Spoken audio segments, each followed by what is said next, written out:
João 13:27. E, após o bocado, entrou nele Satanás.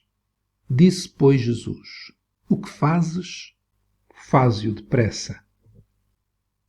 O texto diz-nos que Satanás entrou nele, em Judas, quando Jesus lhe deu o bocado molhado. Se lermos nos versos anteriores, a partir do verso 21 deste capítulo 13, tendo Jesus dito isto, turbou-se em espírito e afirmou, dizendo: na verdade vos digo que um de vós me há de trair. Então os discípulos olhavam uns para os outros, duvidando de quem ele falava. Ora, um dos seus discípulos, aquele a quem Jesus amava, estava reclinado no seio de Jesus. Então Simão Pedro fez sinal a este para que perguntasse quem era aquele de quem ele falava. Inclinando-se ele sobre o peito de Jesus, disse-lhe: Senhor, quem é? Jesus respondeu: é aquele a quem eu der o bocado molhado. E, molhando o bocado, o deu a Judas Iscariotes, filho de Simão. E após o bocado entrou nele Satanás. Satanás não entrou em Judas sem que primeiro houvesse por parte de Judas abertura para isso. No início do capítulo 13, no verso 2, nós lemos que, acabada a ceia, tendo já o diabo posto no coração de Judas Iscariotes, filho de Simão, que o traísse, então, antes de Satanás entrar em Judas, já ele tinha colocado no coração de Judas o desejo de trair Jesus. Mas Satanás colocou no coração de Judas que traísse Jesus porque Judas tinha um coração aberto para isso. Um coração que amava o dinheiro. No capítulo anterior, João 12, 4-6, nós lemos: então um dos seus discípulos, Judas Iscariotes, filho de Simão, que havia de traí-lo, disse: porque não se vendeu este unguento por 13 dinheiros e não se deu aos pobres?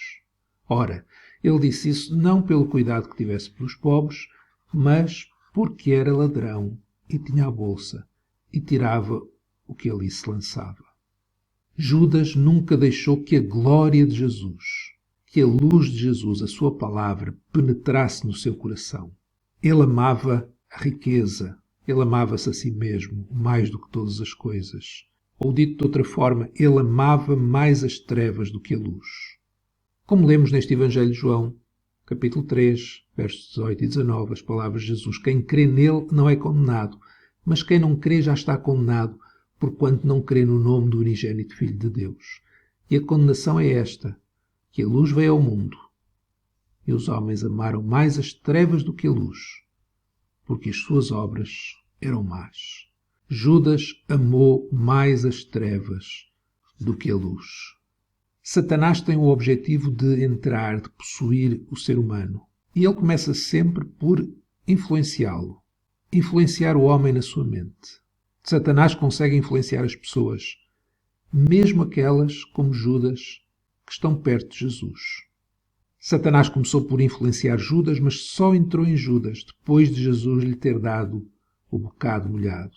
E depois Jesus disse a Judas: o que fazes, faze-o depressa. Jesus mandou Judas fazer o que ele tinha de fazer.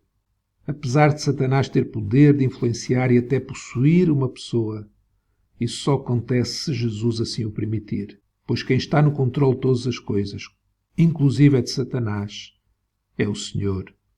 É Jesus, como estava naquela noite antes da sua morte. Mas o facto de Jesus estar no controle de todas as coisas, isso nunca, de forma alguma, invalida a nossa responsabilidade. E no verso 30 nós lemos que, tendo Judas tomado o pecado, saiu logo, e era já noite. A noite não era apenas no exterior, a noite estava no interior de Judas. O que Judas fez foi apenas o reflexo dessa noite, dessas trevas que cada vez mais se adensaram no coração de Judas. Se não amarmos a verdade, se não viermos para a luz, se cada dia não viermos para a luz deixando que essa luz revele as trevas que ainda existem dentro de nós, o que vai acontecer é que o nosso coração vai ficando cada vez mais em trevas. Mas o contrário também é verdade. Se viermos para a luz, Se deixarmos a luz da palavra de Deus revelar o pecado que ainda existe em nós, as trevas, Satanás, a noite eterna, não terão qualquer poder sobre nós. Lemos isso em João 3, palavras do Senhor Jesus. Porque todo aquele que faz o mal aborrece a luz e não vem para a luz, para que as suas obras não sejam reprovadas. Mas quem pratica a verdade vem para a luz, a fim de que as suas obras sejam manifestas, porque são feitas em Deus.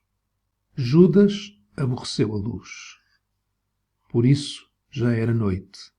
E a noite física daquele dia fatídico para Judas, em que ele traiu Jesus, era apenas um símbolo da noite espiritual, das trevas que estavam dentro dele.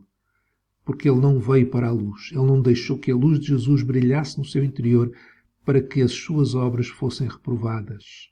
Mas quem vem para a luz é quem pratica a verdade. E não se importa e até deseja que o seu pecado fique manifesto, para que seja perdoado. Porque Jesus veio para perdoar. A luz que incide não é para condenar, é para perdoar e para transformar. E quando somos perdoados, nós começamos a praticar obras que são manifestas, expostas. São boas obras, porque somos bons, somos capazes. Não, porque essas obras são feitas em Deus. É o Deus para quem nós olhamos. É o Jesus de quem nós vimos a glória, que transforma o nosso coração, porque nós o abrimos para Ele. Não o fechamos, confessamos. E essa luz transforma a nossa vida, perdoa o nosso pecado. E as nossas obras passam a ser feitas em Deus, pelo poder de Deus. Para Judas era já noite. Para nós, para os justos, a luz da aurora vai brilhando mais e mais, até ser dia perfeito.